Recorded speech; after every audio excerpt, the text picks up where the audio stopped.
Once you become aware, do you have to have a plan of where you are going?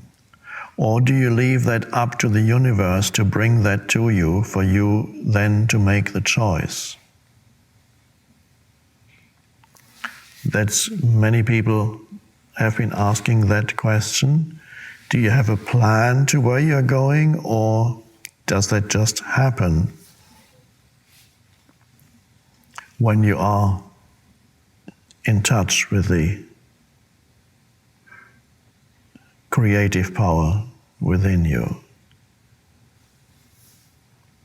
Either way may be the case.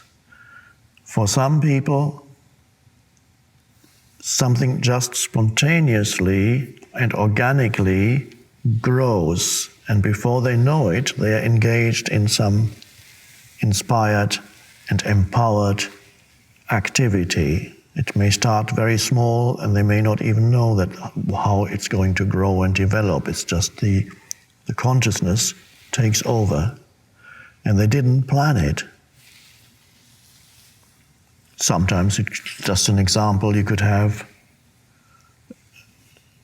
a musician who just loves playing this instrument, and then he just is at a street corner playing his instrument.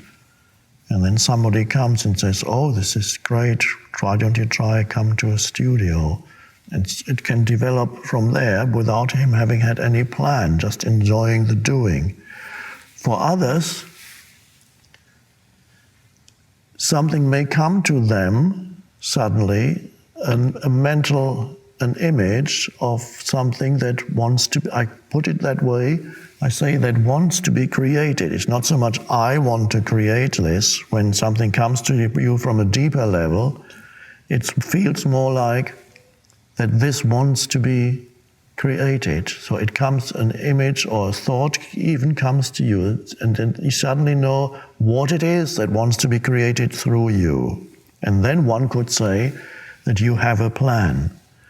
But the plan is very different from the plans that the ego had when you were still trapped in ego structures, because whatever plan the ego has is very limited by its needs. The ego really seeks itself. Through its plans, it seeks an enhancement of itself. So those are the plans that the ego creates, and they are flawed, deeply flawed. And whatever action you take in order to carry out the ego's plans is also going to be deeply flawed, and will bring about a lot of heartache and problems, and creates problems more and more for yourself and others. And you get, it's hard, it's a struggle. That's always a sign that there's the ego somewhere, you're struggling. I'm not talking about intensity, things that plans, so you have ego plans, they are really, there's always a hidden self-seeking in whatever the plan might be. The ego, when it comes through the ego, it's a hidden form of self-seeking. But the plans that I'm talking about here come from a deeper level within yourself. That's why I usually say not that you want to create this or that, but it wants to be created through you. And so there is the deeper, the unconditioned wants to create form through you, because it loves the creation of form. How do I know that? Well, just look around and you see that the universe loves to create multiplicity, an incredible multiplicity of life forms everywhere throughout the cosmos. Just planet Earth alone, just look at the billions of life forms. So obviously the universe enjoys the creation of form, and it has some purpose that we cannot conceptually, rationally, intellectually fully understand, although we can have an inkling of why. But we cannot fully understand what the ultimate purpose of the creation of forms is. Yes, we have an inkling, I sometimes talk of it. But one thing is certain, the universe enjoys that. Consciousness enjoys the play of form. And it can happen through you. And it's deeply enjoyable. So something may come to you, then and then you can say, oh, I have a plan, and it'll be inspired, and there's no self-seeking in it. In other words, you're not looking to whatever it is that wants to be created through you. You're not looking to it for happiness or self-enhancement or fame or wealth. That those things may come. You may get fame, you may get wealth, you may get those things as byproducts, but that's not the reason why this creation happens through you. There is no self-seeking, and yet whatever the ego would have sought for itself may come to you as the adding on, as Jesus puts it. Things may be added on. If there's an enormous energy output from you into the world, it's not yours, of course, there's no personal energy, it would be a misperception.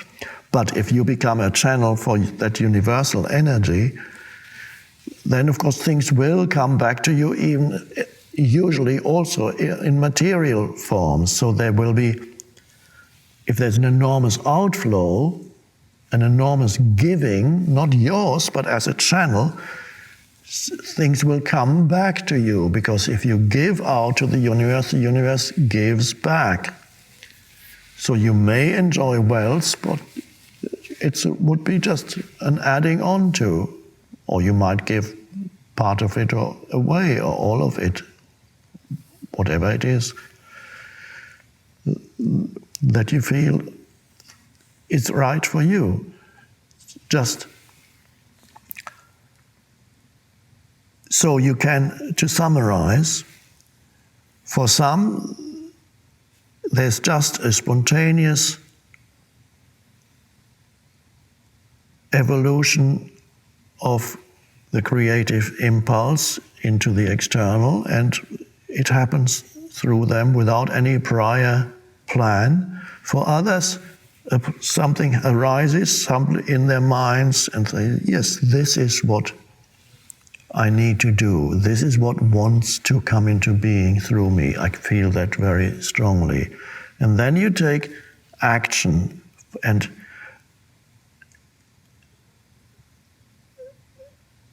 important is not be aware of the energy field behind the action that you take, so that you don't lose the presence, because the ego, even there, can still take over. If any action you take in order to achieve something, if stress and negativity come in, when you find obstacles, because there's always some obstacle that you encounter when you begin to create something new, there will be some obstacles. There will also be enormous help coming, not necessarily immediately, perhaps immediately, but at some point you will notice an influx of supportive energy. But you may also encounter obstacles in the form of people who don't want you to create something new. People who are so stuck in their mind patterns, they resist anything new. So that's a very common thing. Or obstacles in some other form. So if you encounter an obstacle and there's negativity or attack, you're attacking, then you're quickly losing power. The ego is attempting to take over.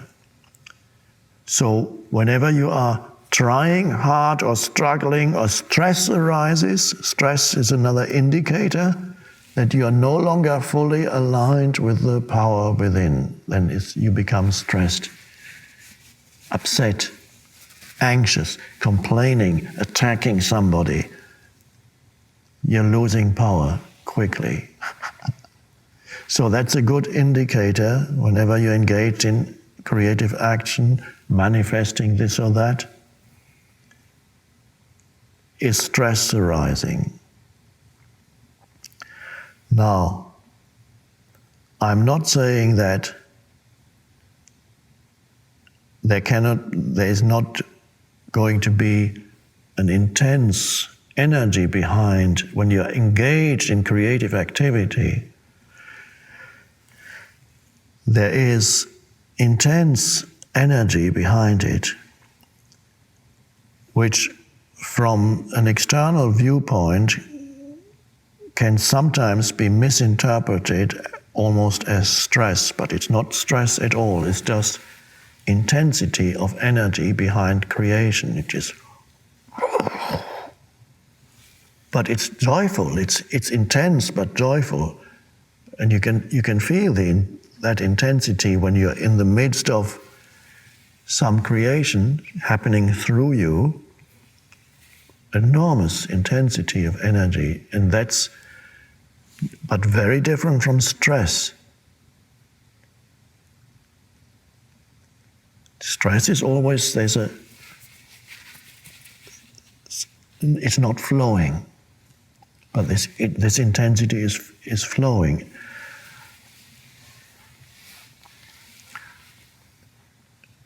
And it deals with the intensity deals with obstacles in a very different way from the ego.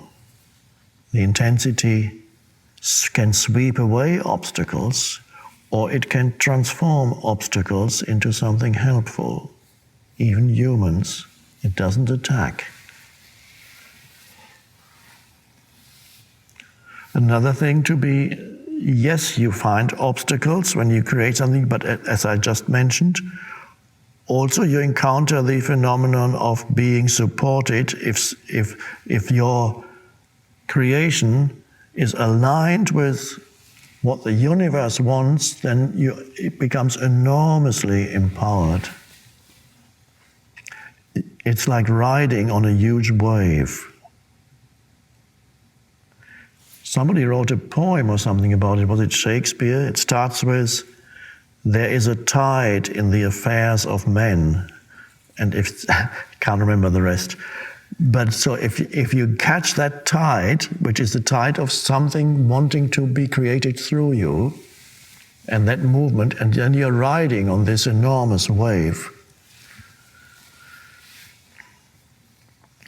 And at some point, the creation then happens, and so then that wave comes to an end. And then there may be a time period when there's more of a withdrawal before new creation happens.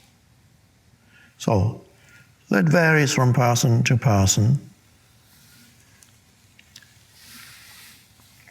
It's exciting, it's wonderful to be part of that, because it's something, an entirely new way of being coming to this planet.